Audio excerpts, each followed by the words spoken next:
he should stop. So he used his great big truck to protect the smaller car, parked it right behind the smaller car.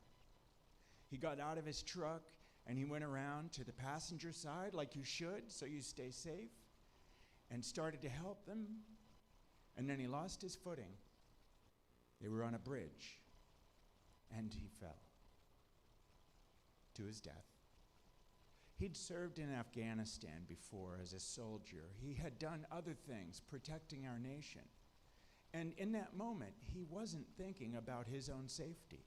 He was thinking about what he could do to help someone else. His beautiful soul, his soul of loving for others. There are heroes everywhere. There are heroes in this room.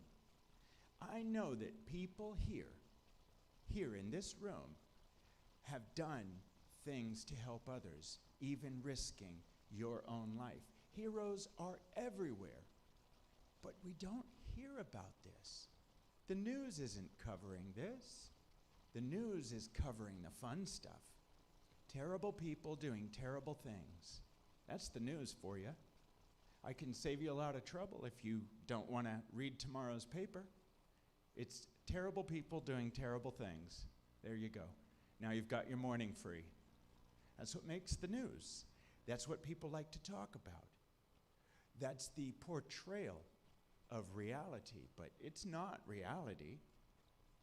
For as much as people like to read gossip about politicians and celebrities, and people love to see stories of somebody getting what they deserve, the reality is this world is not as bad as the news says. Now, the person who wrote those verses about those terrible end times, that was the Apostle Paul. He's the one who told us about this. But he also said that we should be conducting extraordinary acts of forgiveness. I'll tell you one more story. A young man years ago made a terrible mistake. He tried to rob another person in the darkness with a gun. And somehow the gun went off. Somehow it killed his victim. Wow. When he was convicted of murder, the victim's mother was in the courtroom. In her chance to make a statement, all she said was this: "I am going to kill you." The mother of the victim: "I am going to kill you." It gave a chill to everyone who heard it. 3 months in, she went to the prison where this young man was. She went to visit. He was handcuffed to the table. He couldn't leave. He didn't speak, and neither did she. She had no weapons, nothing to hurt him with. All she had was words. "I am going to kill you," she said 3 months ago.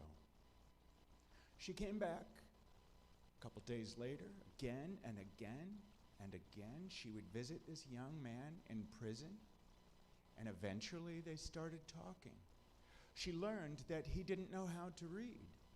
She learned that he was all alone with no family, that he was hungry and desperate.